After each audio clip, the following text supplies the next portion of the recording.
What's going on, Port fans? Welcome back to another video on the channel. Today we're going to be talking about the potential trade between Port Adelaide, Collingwood and the Gold Coast Suns for Lukosius, for Noble, for Richards, for Houston, for Picks and Rory Atkins. I've got the deal in front of me. Carl Twimmies has tweeted that out. I'll just give it to you. I'm just going to give it straight out. We'll talk about some other things as well throughout this video, but need to just discuss this before it potentially will go through tomorrow or as late as early Wednesday. This is the deal. Port Adelaide get Jack Lukosius, Joe Richards, Rory Atkins, picks 13, 29 and 36. They will give Dan Houston a 2025 first round pick, 39 and 58. Collingwood will get Dan Houston and pick 58. They will give the 2025 first round pick, Joe Richards, John Noble and pick 36. Gold Coast will get John Noble, 2025 first round pick from Port, 2025 first round pick from Collingwood, picks 39, and they will give Lukosius, Rory Atkins, picks 13 and 29. Are you right, Port Adelaide? What is that? Why? Whose bright idea was it to come up and say, you know what? Rory Atkins is getting paid a fair amount of money. Let's just throw that in there and see what happens. And Port Adelaide like, oh yeah, we need some sample depth. We can take on 500 grand. 1 year left. What are we doing? Why are we getting rid of a two-time All-Australian who's contracted, requests a trade, and you're saying, yeah, all right, let's get rid of... This is the bone I want to pick before I even discuss the deal, because it's disgusting what that is. Dan Houston, contracted player, two-time All-Australian, one of the most valuable halfbacks in the game, part of the leadership group. This point, part of the leadership group, you're a leader of a football club. You are someone that is setting the tone, setting the example, the template of, football. You got selected in the leadership group for a reason. I'm pretty sure it's his first year in the leadership group as well. What does that say about what Dan Houston is wanting to achieve as a footballer? He's a great player. I think he's probably a nice bloke. I haven't had too much to do with Dan Houston.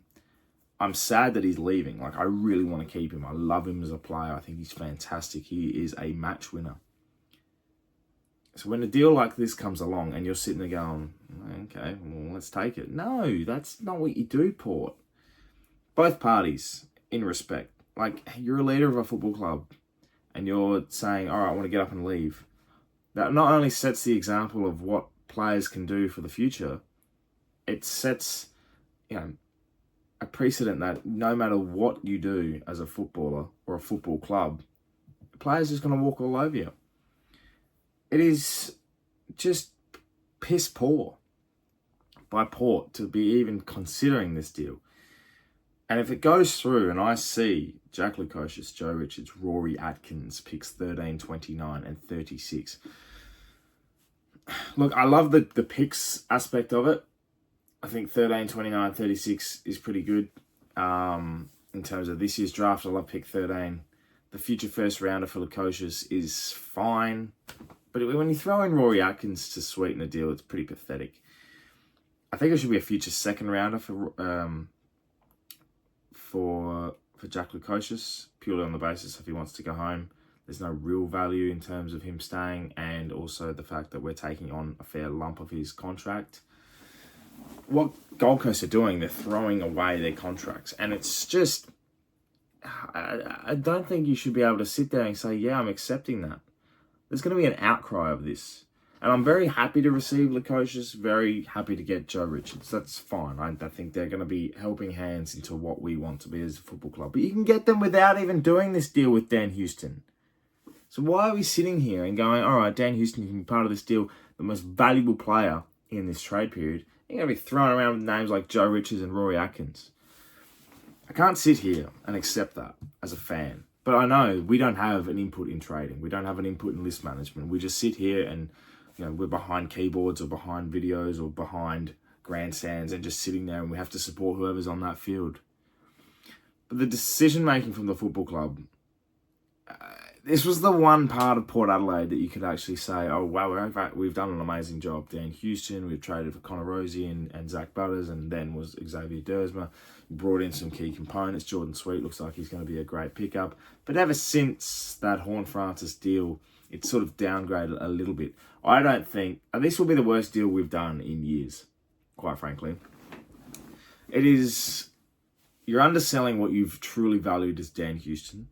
You're basically sitting there going in the end, right, we'll just be the punching bag in the end and we'll just have to accept whatever. I'd love to hear what Chris Davies has to say about this. I would love to hear what Jason Cripps has to say about this, because I don't accept that as a fan. I don't think it's a good deal. Okay, I can see some perspectives. You know, we're getting so many picks in and everything of the sort. Rory Atkins, as part of the deal as a sweetener, doesn't sit right with me because it's Rory Atkins, but also in saying that, what he could bring to the football club can be justified. Sample depth, that is just that. I reckon the football club's actually sat there and gone, right, we need to do something about this, the Magpies. We're not accepting, internally they're saying, we're not accepting finishing as a wooden spoon football club as the Port Adelaide Magpies. It's unacceptable. They've changed the rules slightly now to suit the Adelaide and Port Adelaide football clubs in the SANFL. So let's go out and get some more AFL listed players like Rory Atkins and create depth. And he was very good in the VFL throughout the year. But at the end of the day, it's not the Magpies that we want to improve, Port. It's the AFL. It's the club that, you know, this is the team that what sets the precedent. So if you're telling me that this deal is going to be acceptable enough, it's not. It's a joke. It's a slap in the face. And reading the comments, like so many people even saying, Port Adelaide, what are you doing? Port Adelaide getting walked over. That is horrible for Port. Like, what are you doing?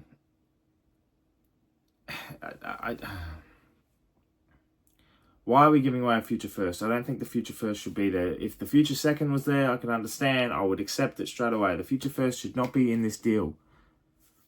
And it just doesn't sit right with me. I don't want to individually pick out the collective of this deal because I think it's unfair on the players that are coming in. But in saying that, the player that is going out is the true worth. It's the true value for money here. So if that is not occurring, then something is wrong in this deal. And if it's taken this long to settle on that, then I think Port Adelaide, if they're playing hardball and they've gone, all right, we want 2 future firsts for Dan. Where's that Port gone last week? It's disappointing. Very disappointing. And I'm hoping that this isn't the case. I'm hoping that somewhere along the line, Chris Davies gets onto his Twitter burner account and looks at it and goes, okay, maybe the fans are right. Who knows? But we'll wait and see what progresses. Unless there's something else that's about to occur in this deal. This doesn't sit right with me at all. At all. Would love to hear your thoughts in the comments below, Port fans and all other fans, Collingwood and Gold Coast fans and AFL fans in general that'll be viewing this. It'll be very interesting to hear what you have to say. Just quickly on Ivan Soldo, who I didn't get to cover yesterday, unfortunately. St Kilda basically said Ivan sold no. It's terrible, but it's good enough. So he will be staying at Port unless there's a late push from one of the football clubs that comes through. But for now, he'll be staying at Port, 3-year deal remaining.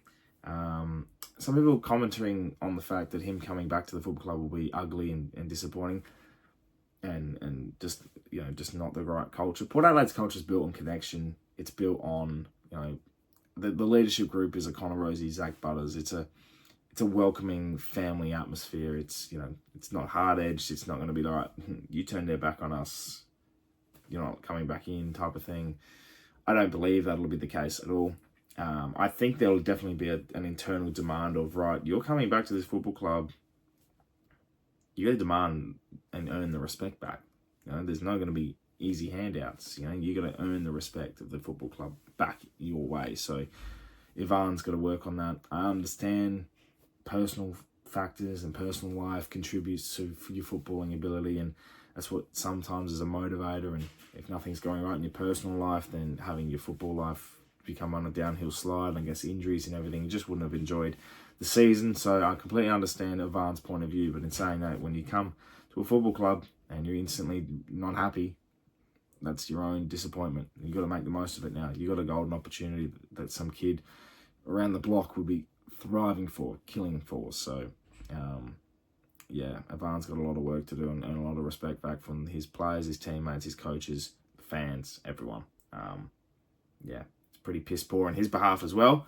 But I know that if there's any environment you can turn things around, it's Port Adelaide's playing environment. We've seen players turn around their careers before in that aspect. But, goodness me. Thank you for watching, Port fans. Let me know your comments below, the thoughts on everything that's happening at the moment. It's going to be a wild 48 hours, so make sure you keep up to date and subscribe to the channel if you're new for plenty more Port Adelaide and AFL content and trade period content to come your way. Check out the latest episode of The Glass Table. That's out now. And I'm very much looking forward to hearing your thoughts in the comments. Thank you so much for watching. My name is Anthony, and as always, come ThePear.